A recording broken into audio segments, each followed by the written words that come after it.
since I was 18. I think I went on my first antidepressants when I was in my early 20s. And I think I've been probably now on all of them, more or less. So God knows what my brain chemistry is like, because I've been on so many drugs and now trying to survive and keep going without.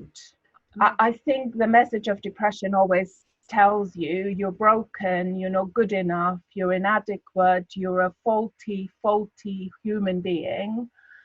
And I'm trying to challenge that inherently I am not broken. That challenge myself to detach from that ongoing storyline in my head.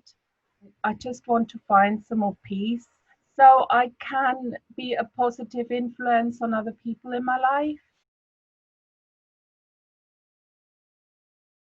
It's a really useful and helpful path to teach you how to engage with yourself and with your world in a better way.